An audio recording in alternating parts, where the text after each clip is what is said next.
On today's episode of Tom Talks, we're going to answer a member question. We received a question regarding why the speed limits on Sandestin are an odd number.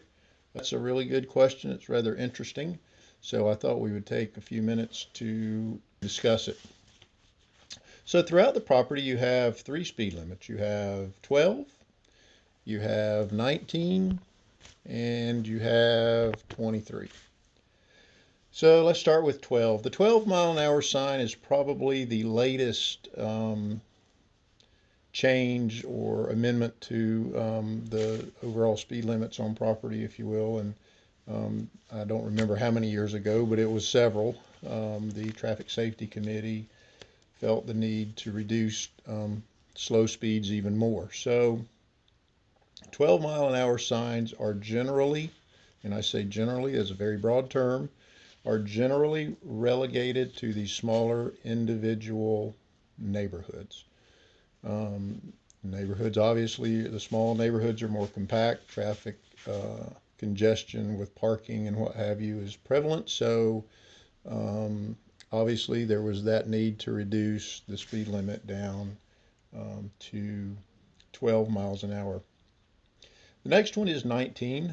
The 19 mile an hour speed limits are, again, generally relegated to the wider secondary roadways or those roadways that are subject to congestion, for instance, along the Village Corridor, down by the Linkside Center, places like that where you see a lot of pedestrian traffic if it's a major thoroughfare, or just a tighter, smaller neighborhood. And then you have the 23.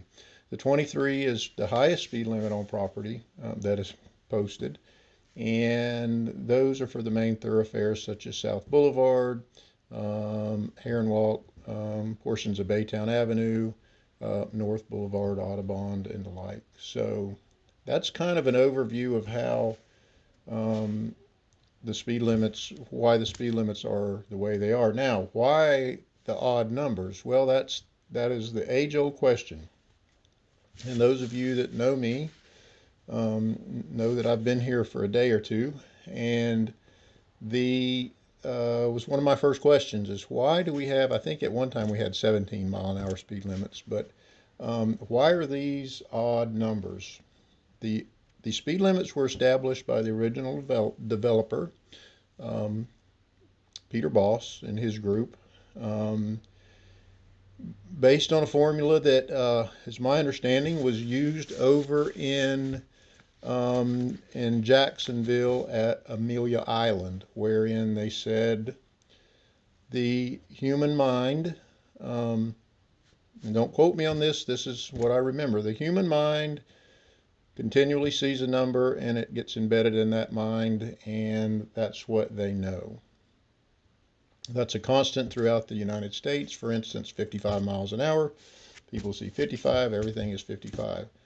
Well, when you change your brain, if you will, and your brain has to think, when they see that 23, it triggers that thought process in the mind that would normally, we use 25 miles per hour, would normally say 25, and they say 23. Well, how fast am I going? They look down at their speedometer, and lo and behold, they're doing 30 or 28 or whatever the number would be. So it's a trick of the mind, if you will, is what it was explained to me way back in the day in 1990 something, the later part of 1990s. And that's how those odd numbers came to be. I've seen them in other places, actually. I don't know if someone saw it at Sandestin or over at Amelia and said, well, that might work here, let's try it. But that's kind of how the speed limit oddball numbers came to pass. And we've stuck with that over the years, and right, wrong, or indifferent, that's what it is. It's kind of a novelty here at Sandestin, and hopefully it works. I don't know if the eye can see the difference between 23 miles an hour and 25 miles an hour, or 10 miles an hour and 12, or 12 and 15. I don't know that. I'm not a scientist, but that's where these numbers came from. So Now, why are these speed limits important? Well, the SOA, again, under the declaration, created a traffic enforcement rule um, a long time ago, and it's amended from time to time. But within that traffic enforcement rule, it's a requirement that all drivers of vehicles on Sandestin roads are required to drive safely. And it goes on to say to observe posted speed limits and other traffic control signs within the property and upon instructions from a security officer. And further in that document, it lists speeding violations wherein you can get a traffic fine. So um, we really don't get too picky from 1 to 4 miles an hour, but from 5 to 10 miles an hour over the posted speed limit, it's $20 fine. 11 to 15 over is $40 fine, and 16 over or more over is $100 fine. So the security guards are authorized to stop vehicles that are speeding. Some, not all vehicles have radar equipment in it. That radar equipment is tested periodically for compliance under state guidelines, similar to those guidelines required by law enforcement. They're calibrations. Each security officer is trained on the use of those. They're not trained on the technical aspects of how the gun works. However, they are trained on the basic operation of them. And they do a good job in trying to enforce our speed limits here on property. They're not perfect, absolutely, no one is. Some get by. But you have to understand there are a few security officers that do speed enforcement. There's a lot more homeowners and a lot more traffic on property than there are speed enforcement officers to monitor that. So what can you do as a homeowner? Well, your friends and neighbors that come to visit, as well as you, please remind them that the speed limit is really for a safety aspect of those that are motoring, biking, walking here on Sandestin.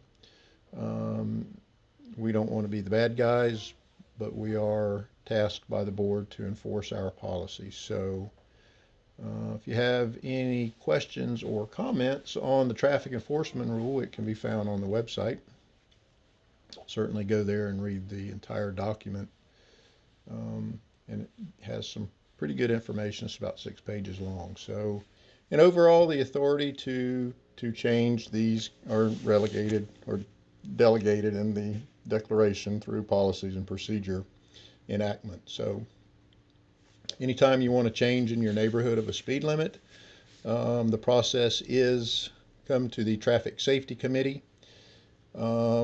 Depending on the neighborhood or the location, we may or may not collect data to support the argument. And I can tell you that on occasion over the years, there has been requests to change speed limits. The data that we collected by the use of radar counters did not show support to do that. So, but yeah, if you want to change the speed limit in your neighborhood, that usually goes up through the Traffic Safety Committee. First of all, it will be your neighborhood's board that wishes to have that happen. So please make sure your board has a meeting, duly noticed, an appropriately noticed meeting. Make that recommendation to the SOA. That will follow up through the Traffic Safety Committee and then on to the Board of Directors. If the Board of Directors approves it, we will then go and get the materials needed to change your speed limit sign. So that's all for now, folks, on Speed Limit Signs 101. As always, if you have any questions, comments, or thoughts that you would like to pass on to us about a topic, please email SOA@soaowners.com. Until next time, have a great day.